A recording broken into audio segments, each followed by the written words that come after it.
Our next presenter, I am biased. I will go ahead and share that out of the gate. He's not just a friend and an advisor. He has been my first chief pilot I ever hired for the Academy. He has been with me since we started the Academy several years ago, and I will share why. When I first came into starting the Academy for North Carolina and knowing that our pilots for public safety needed hands-on training, not book training. Yes, they needed their Part 107. You've all heard me say it. Part 107 is your license to learn. They needed skills training, and there was nothing set for that. And I thought that in the community college system, we could build this academy to where our public safety entities and employees and members could get classes for free through the community college system. And so we did. With that being said, I was constantly looking for pilots, and this one name kept popping up. Talk to Steve Rhode. Have you met Steve Rhode yet? And I said, no, I've not met this gentleman. Somebody needs to get me in contact with him.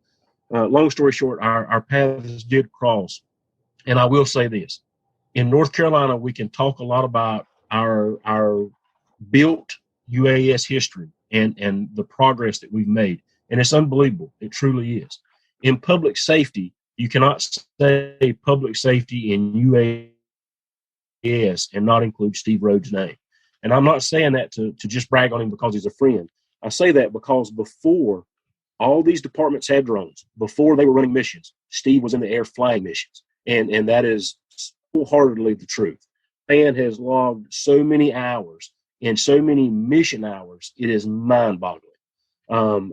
We used to keep up with how many hours he flew a year, how many missions that he went on, how many missions we all went on, how many trainings we did, and it was way too much. What I do like about Steve is he is a wealth of knowledge. He is a manned pilot as well. He owns a plane. He flies all the time. And he will tell you that. What I like about Steve, you learn something every time you talk to him. You're going to hear the good stuff, but more importantly, you're going to hear the bad stuff. And in the world of UAS technology, we hear a lot of great PR pieces. This is what drones are doing. They're saving lives. They're doing all this great stuff. And we're not trying to be a downer, but at the same time, we all know on this call, we all know there's a lot of negative things that go into UAS. There's a lot of things. They're not always the answer. They're a great tool and a great resource. When we first started, we encountered some naysayers, some people that were, these guys think they know everything. They're too negative. And it wasn't that we knew everything. It wasn't that Steve was trying to be Mr. Know-it-all or myself or anything like that. It was the point that at the time he was flying more missions than anyone in the state. He was finding people. He was providing useful data and information to the needed people at that moment. And with that, there were growing pains. And that's some of the things that we went through.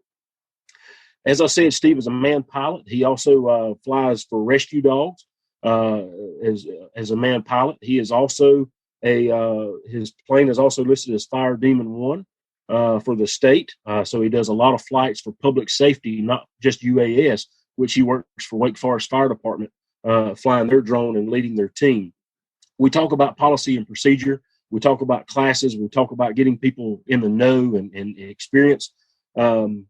Steve successfully wrote policy and procedure and got a major fire department here in North Carolina to put it in place when most people were learning what COAs and Part 107 were. I can't brag on him enough. He's an awesome wealth of knowledge. He has an awesome newsletter that if you're not a part of, please provide him your email address. He will put you on a newsletter. He gives out great information for both manned and unmanned pilots. So without further ado, I'm going to turn it over to our chief pilot and a dear friend, Mr. Steve Rhode.